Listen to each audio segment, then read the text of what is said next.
Olá, boa noite. O Supremo Tribunal Federal começa a julgar recurso que pretende rever condenação do deputado federal Paulo Maluf. A defesa do deputado federal afastado Paulo Maluf apresentou 2 pedidos. Um para que o Supremo Tribunal Federal julgue recursos contra a condenação dele e o outro para manter a prisão domiciliar de Maluf, que passa por problemas de saúde. Segundo o laudo médico, o deputado está com câncer que evoluiu para metástase. Nos 2 casos, a Procuradoria-Geral da República se manifestou contrária às alegações dos advogados do parlamentar. Não são cabíveis nesta Corte quando a pretensão do réu não é discutir a sua absolvição, mas como no caso, por exemplo, a discussão meramente prescricional. Maluf foi condenado em maio do ano passado pela primeira turma do Supremo por lavagem de dinheiro. Ainda em 2017, o STF negou 2 recursos da defesa contra a condenação e o ministro Edson Fachin autorizou o cumprimento da pena de 7 anos de prisão.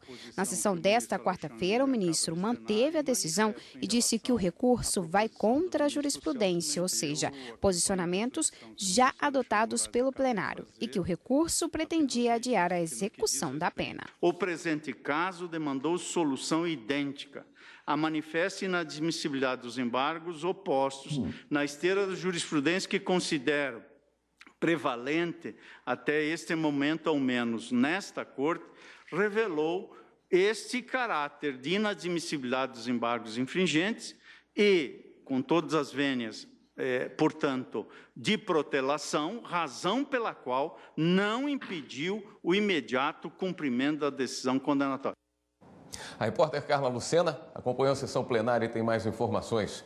Oi, Carla, boa noite.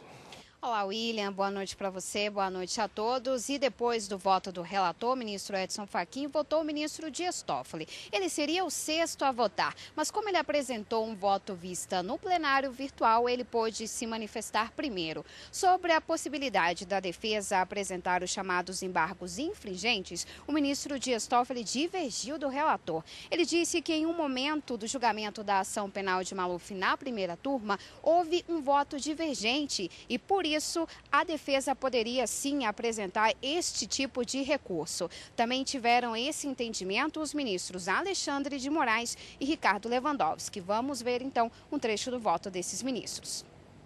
Eu sou pela ampla admissibilidade deste recurso.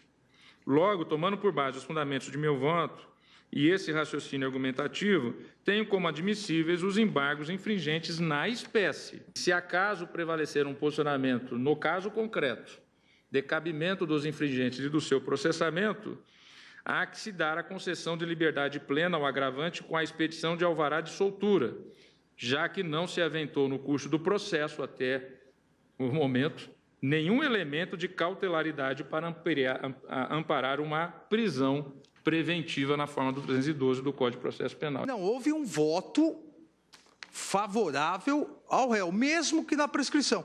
O nosso método de votação e a ausência de um dispositivo específico faz com que seja analisado como uma preliminar. Mas, na verdade, é uma preliminar já de mérito, não é uma preliminar ao mérito, é uma preliminar de mérito. Em matéria de interpretação de direitos individuais, deve-se adotar uma perspectiva de ampliação e não de restrição. Então, é o momento, senhor presidente, e em se tratando de direitos fundamentais, nós temos que interpretar essa questão, que ora examinada pelo Pleno, ao meu ver, com a maior amplitude possível, com a maior generosidade possível. Já o ministro Luiz Roberto Barroso seguiu o relator Edson Fachin. Ele disse que, apesar de ter havido um voto divergente em um momento que eles julgavam uma chamada preliminar na ação penal de Maluf, a condenação do deputado federal afastado foi por unanimidade e, por isso, essa decisão não poderia ser contestada. Seguiram também o relator os ministros Rosa Weber e Luiz Fux. Vamos ver. Enquanto não mudarmos o regimento, o que talvez seja uma boa ideia, cabem embargos infringentes de decisão da turma. Para o cabimento, o requisito número 1 é que os votos minoritários sejam de absolvição em sentido próprio, e o requisito de número 2 é que haja votos,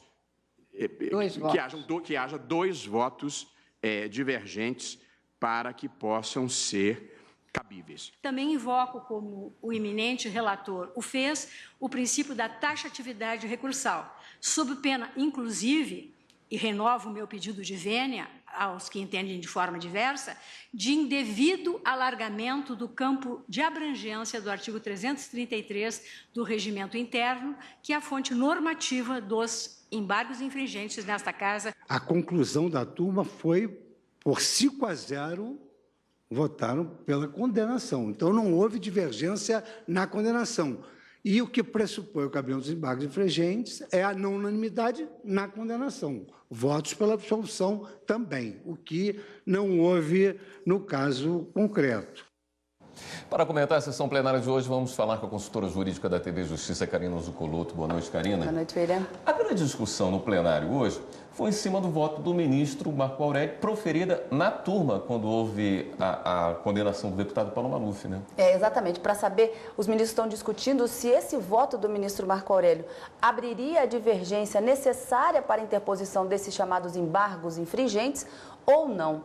Então, a grande discussão que gira em torno desse debate que iniciou-se nessa quarta-feira e deve continuar amanhã, já que a ministra Carmen Lúcia suspendeu o julgamento em razão já do adiantado da hora para que esse julgamento termine amanhã, é sobre as hipóteses de cabimento dos chamados embargos infringentes, que está previsto tanto no Código de Processo Penal como no regimento interno do Supremo Tribunal Federal. E o requisito para que esses embargos sejam interpostos e analisados pelo tribunal é que a decisão que condenou a decisão recorrida tenha sido, e tenha condenado, aqui no caso Maluf, tenha sido por maioria de votos, ou seja, uma decisão que não seja unânime.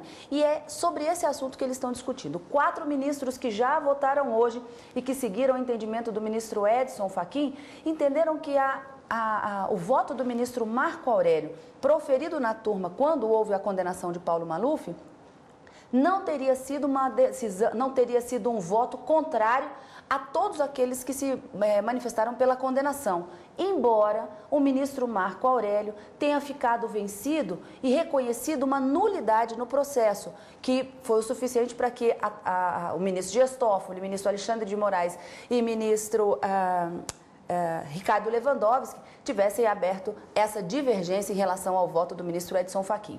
Para essa maioria que já se formou, não. Os 4 ministros que votaram hoje, na linha do ministro Edson Fachin, o voto do ministro Marco Aurélio, invocando essa nulidade e ficando vencido, não seria suficiente para abrir a divergência necessária como requisito de admissibilidade, de possibilidade de ingresso com esses embargos de divergência. Então, para esses 4 que já votaram hoje, os embargos de divergência não poderiam ser conhecidos em razão dessa ausência de maioria. Mas esses outros ministros entenderam que sim, que já teria havido, ainda que nessa preliminar de mérito, como disse o ministro Alexandre de Moraes, haveria sim a possibilidade de embargos infringentes serem analisados. Se esses embargos serão ou não analisados pelo plenário, a gente tem que aguardar o resultado do recurso desse agravo regimental que pretende afastar a decisão do ministro Fachin, que entendeu não ser cabíveis esses embargos infringentes, para daí então ter uma solução sobre o caso Maluf. A gente vai ter que aguardar até amanhã na retomada desse julgamento no plenário. Você volta amanhã às 14h? Amanhã às 14h no direto do plenário. Pronto.